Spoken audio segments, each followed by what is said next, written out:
Tube Tamil வணக்கம். ஈரானுடைய அதிபர் மசூத் பெசஸ்கியான் அமெரிக்க அதிபருக்கும் ஈரானிய கடும்போக்காளர்களுக்கும் புத்திமதி. அமெரிக்க அதிபர் நேற்று தேர்தல் பிரச்சார கூட்டத்தில் பேசுகின்ற பொழுது, ஈரானுக்கு எதிராக நான் என்ன செய்ய, ஆயில் விலையை குறைக்க வேண்டும் என்றால் ஈரான் மீது குண்டு வீச வேண்டுமா? இன்று வெள்ளி நான் சிறிது ஓய்வாக இருக்கின்றேன். ஈரானில் குண்டு வீச வேண்டும் என்றால் சொல்லுங்கள், ஈரானுக்கு படைகளை அனுப்பி குண்டை வீசுகின்றேன் என்று டொனால்ட் ட்ரம்ப் பேசியது பெரும் சலசலப்பை ஏற்படுத்தி இருக்கின்றது.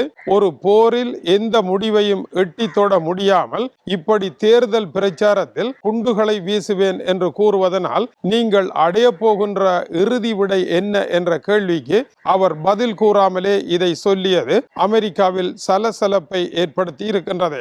இதற்கு பதிலளித்த ஈரானுடைய அதிபர் மசூத் பெசஸ்கியான், அமெரிக்க அதிபர் ஈரான் மீது விதித்திருக்கின்ற பொருளாதார தடைகள் சர்வதேச அங்கீகாரம் பெற்ற தடைகள் அல்ல. அப்படியொரு தடையை விதிப்பதற்கு உலகத்தை ஆட்சி செய்கின்ற நாடு அல்ல அமெரிக்கா. உலக நிர்வாகத்தை நடத்துகின்ற ஐக்கிய நாடுகள் சபையிடம் அனுமதி பெறாமலே இத்தகைய செயல்களை அவர் தான் தனியொரு மனிதர் நினைத்தது போல செய்கின்றார். இது சர்வதேச சட்டப்படி குற்ற செயல் என்று குறிப்பிட்டார். இரண்டாவதாக அவர் குறிப்பிடுகின்ற பொழுது, அமெரிக்காவினுடைய போர் இப்பொழுது அமெரிக்காவிற்கு வெற்றியை தரவில்லை. ஈரான் தான் இதுவரை இந்த போரில் வெற்றி பெற்றிருக்கின்றது. இதை ஈரான் சொல்லவில்லை. இன்று உலக நாடுகள் எல்லாம் அதை ஏற்றுக்கொண்டிருக்கின்றன.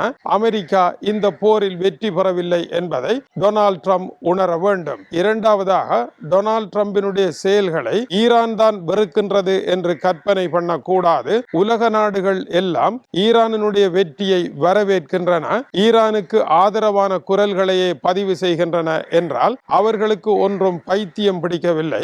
அமெரிக்க அதிபர் செய்வது தவறானது என்பதை அவர்கள் ஒப்புக்கொள்ளுகின்றார்கள் என்பதை அமெரிக்கா புரிந்து கொள்ள வேண்டும். ஆகவே டொனால்ட் ட்ரம்ப் தன்னுடைய தேவையற்ற செயல்களை நிறுத்திவிட வேண்டும் என்று அவருக்கு புத்திமதி சொன்ன ஈரானிய அதிபர், கூடவே ஈரானிய அதிபரும் ஈரானுடைய பாராளுமன்ற தலைவர் முகமது பாகர் கலிபா இருவரும் இணைந்து ஈரானுடைய கடும்போக்காளர்களுக்கு புத்தி சொல்லி இருக்கின்றார்கள். இது ஒரு முன்னேற்றகரமான விடயமாகவே பார்க்கப்படுகின்றது. ஏனென்றால் இப்பொழுது ஈரான் வெற்றி படியில் நிற்கின்றது. உலக நாடுகள் ஈரானின் பக்கமாக இருக்கின்றன. ஈரானுடைய நியாயம் உலகத்தால் ஏற்றுக்கொள்ளப்பட்டிருக்கின்றது. நேற்று அமெரிக்க அதிபர் ஹோர்முஸ் நீரிணை தனக்கே சொந்தம் என்று கூறியதை பார்ப்பீர்களாக இருந்தால் அமெரிக்காவினுடைய தவறு தெரிய வரும். எனவே ஈரானுடைய கரங்கள் ஓங்கி வெற்றி படியில் நிற்கின்ற பொழுது இந்த விவகாரத்தை பேசி தீர்த்து விட வேண்டும். இப்படி வெற்றி படியில் நிற்கின்ற பொழுது கிடைக்கின்ற வாய்ப்பை கைவிடுவீர்களாக இருந்தால் பின்னர் எங்களினால் பேசி ஒரு தீர்வை எட்டி தொட முடியாமல் போய்விடும். பிரச்சனையை பேசி தீர்த்து முற்றுப்புள்ளி வைப்பதற்கு இதுதான் தருணம். இந்த தருணத்தை கைவிடுவீர்களாக இருந்தால் மிகப்பெரிய சிக்கல் வரும் என்று அவர்களுக்கு கூறியிருக்கின்றார்கள். ஈரான் வெற்றி படியில் நிற்பதை ஆதாரமாக வைத்து மிகப்பெரிய வெற்றியையே பெற்றுவிடலாம் என்று, மேலும் மேலும் வெற்றி பெறலாம் என்று கற்பனைகளை வளர்த்து செல்வது அபாயமானது. இதற்கு பல உதாரணங்கள் உலக அரங்கில் இருக்கின்றது. எனவே கடும்போக்காளர்களினுடைய சிந்தனையும் ராஜதந்திரமும் வேறு வேறுபட்டது. இந்த நேரம் நீங்கள் அடக்கி வாசிக்க வேண்டும் என்று கூறியிருக்கின்றார்கள். இரண்டாவதாக, ஈரானினுடைய இப்போதைய யதார்த்த நிலையையும் நாங்கள் ஒப்புக்கொள்ள வேண்டும். ஈரானின் பொருளாதாரம் வீழ்ச்சியடைந்து கொண்டே செல்லுகின்றது. ஈரானினுடைய மக்களினுடைய வாழ்க்கை பெரும் சிரமமாக இருக்கின்றது. நாட்டினுடைய பணம் பெறுமதி இழந்து கொண்டே செல்லுகின்றது. இந்த நிலை தொடருமாக இருந்தால் மக்களுக்கு வாழ்க்கையை கஷ்டமாக மாறிவிடும். இவ்வளவு கஷ்டங்களையும் வைத்துக் கொண்டு ஈரானினுடைய ராணுவம் வெற்றி சன்னதத்துடன் வெற்றி படியில் பலமாக இருக்கின்றது என்று கூறுவதனால் ஒரு நாட்டினுடைய பிரச்சனையை தீர்த்துவிட முடியாது. ஒரு நாட்டினுடைய பிரச்சனையை தீர்ப்பதற்கு சரியான தருணம் அந்த நாட்டினுடைய ராணுவம் பலமான ராணுவமாக தோல்வி இல்லாமல் இருக்கின்ற நிலைதான் சரியான தருணமாக இருக்கும். இதைவிட சிறந்த தருணம் வராது ஈரானுக்கு என்று ஈரானிய தளத்தில் சுட்டிக்காட்டி இருக்கின்றார்கள். அமெரிக்க அதிபருக்கும் ஈரானுக்கும் சமமான அளவில் இந்த விவகாரத்தை அவர்கள் சுட்டிக்காட்டி இருக்கின்றார்கள். ஆனால் இந்த இரண்டு தலைவர்களையும் துரோகிகள் என்று ஈரானில் பலர் பேசிய சம்பவங்களும் உண்டு. உணர்ச்சி அல்ல, அதை தாண்டியது இந்த விவகாரம் என்று இவர்கள் குறிப்பிடுகின்றார்கள். இதேவேளை மேலும் பல முன்னேற்றங்கள் ஏற்படுகின்றது. இன்றைய உலக ஊடகங்களில் முதலாவது முக்கியத்தை பெற்றிருக்கின்றது. சீனாவில் தயாரிக்கப்பட்ட லைட்னிங் என்கின்ற ரோபோ முன்னைய 100 மீட்டர் உலக சாதனை படைத்த உசேன் போல்ட்டை விட மிக குறைந்த நேரத்தில் ஓடி உலக சாதனை படைத்திருக்கின்றது. இந்த லைட்னிங் ரோபோ 100 மீட்டர் ஓட்டத்தை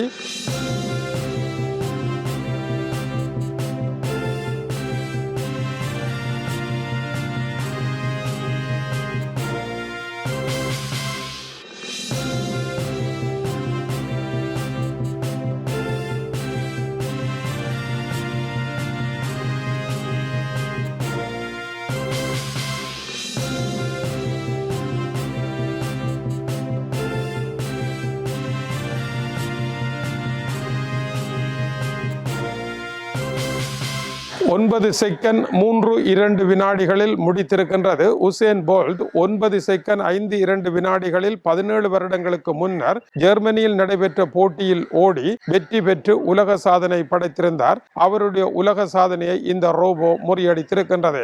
இதுபோல கடந்த சில மாதங்களுக்கு முன்னதாக இதே வடிவத்திலான ரோபோக்கள் அரை மரதன் ஓட்டம் என்று கூறப்படுகின்ற 21 கிலோமீட்டர் தூரத்தை 50 நிமிடங்கள் 26 வினாடிகளில் ஓடி முடித்து உலக சாதனை படைத்தது. இதை மனிதர்கள் ஓடுகின்ற பொழுது 57 நிமிடங்கள் 20 செகண்ட்களில் சாதனை படைத்திருந்தார்கள். அதை முறியடித்திருக்கின்றது இந்த ரோபோ. சீனாவினுடைய இந்த தயாரிப்பு ரோபோக்களுக்கான ஒலிம்பிக் போட்டி போன்ற போட்டியில் இந்த வெற்றியை பெறுவதற்கான முயற்சியின் ஓர் அங்கமாக இருக்கின்றது. இந்த ரோபோக்களுடன் இணைத்து AI தொழில்நுட்பத்தையும் ஒன்றாக இணைத்து புதிய அசுர பலத்தை பெற இருக்கின்றது சீனா. இந்த ரோபோக்களினுடைய கால்களினுடைய உயரம் 95 சென்டிமீட்டர்களாக வைக்கப்பட்டிருந்தது. அந்த உயரம் போதியது அல்ல என்று 1.05 மீட்டர் உயரமாக வைத்து இவற்றை ஓடவிட்ட பொழுது மனிதனுடைய சாதனைகளை முறியடித்திருக்கின்றது. இந்த ஓட்ட போட்டியானது உலக மக்களுக்கு சொல்லி இருக்கின்ற செய்தி, மனிதர்களை வென்று ரோபோக்கள் சாதனை படைக்க போகின்றன. ரோபோக்களில் மேலும் AI இணைக்கின்ற பொழுது அதன் சாதனை மனிதனால் நெருங்க முடியாத ஒன்றாக அமையும். மனித குலத்திற்கு உலகத்தில் இருக்கின்ற மாபெரும் சவால்களில் முதலாவது பெரும் சவால் இந்த AI தொழில்நுட்பத்தினுடைய வளர்ச்சியால் மனிதகுலம் தன்னுடைய இருத்தலை இழப்பதற்குரிய அபாயம் இருப்பதாக கூறப்படுகின்றது. 6 பெரும் உலக அபாயங்களில் முதலாவது இடத்தில் இந்த அபாயமே இருக்கின்றது என்று ஏற்கனவே மதிப்பீடுகள் வெளியாகி இருந்தன. அந்த வகையில் இந்த வேகமானது மனிதர்களினால் ஓட முடியாத வேகமாக இருப்பதனால் மனிதர்கள் வாழ்வது கடினமாகவும், மனிதர்களுடைய பணிகளை ரோபோக்கள் பொறுப்பெடுக்கவும், மனிதர்கள் வேலை இழந்து வீடுகளுக்கு செல்லவும், அதன் பின்னர் என்ன செய்வது என்று தெரியாது தவிர்க்கவும் வேண்டிய சூழல் வரும். ரோபோக்களையும் AIயையும் சரியாக தெரிந்து அவற்றை கையாள தெரிகின்ற பொழுது ஒரு மனிதன் உலகில் மிக பிரபலம் பெறுவதற்கான வாய்ப்புகள் உண்டு. அதை அறியாமல் வாழுகின்ற பொழுது அவர்களுக்கு இடமில்லாமல் இசைத்தட்டுக்கள் எப்படி இல்லாமல் போயினவோ அதுபோல போக வேண்டிய நிலை வரும் என்பதை இந்த ஓட்டம் காட்டுகின்றது. இது டியூப் தமிழனுடைய உலக செய்திகளுக்காக இலங்கை வடபுலம் யாழ்ப்பாணத்தில் இருந்து கீசே துறை. வணக்கம் உறவுகளே.